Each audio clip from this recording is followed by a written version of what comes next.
বাইরে চলছে ঝড় বৃষ্টির ওয়েদার, আজকে কি হয়েছে মা? খিচুড়ি। আরে দুর্দান্ত ব্যাপার, দাও দাও দাও, আমি আর সবুর করতে পারছি না। আহা, গরম গরম খিচুড়ি, লোভনীয় কিন্তু একটা ব্যাপার। আহা বন্ধুরা, আজকে এই বর্ষার ওয়েদারে আপনারা কে কে খিচুড়ি খেয়েছেন বাড়িতে? কমেন্ট সেকশনে কমেন্ট করে লিখুন। আচ্ছা মা, দুর্দান্ত তো ঘিয়ের গন্ধ বেরোচ্ছে, ঘি দিয়েছো নাকি? হ্যাঁ, গরম ঘি গরম করলাম। আচ্ছা, ঘি গরম, বাড়িতে ও তৈরি। এই যে ঘি নাকি? হ্যাঁ, বাড়ির তৈরি ঘি। বাড়ির তৈরি ঘি।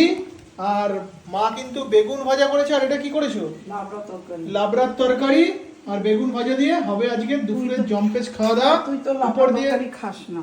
আমি লাবড়া খাবো না, আমি খাবো বেগুন ভাজা। ওকে, কালেও বেগুন ভাজা। পুড়িয়ে দিয়েছো বেগুন? না না, হ্যাঁ, এই যে। আরে না, কড়া ভেজেছি। আচ্ছা, ঘি এটা কার, আমার না বাবা? হ্যাঁ, আর দেবো ঘি। এটা আমার, তো বেশি দিও না।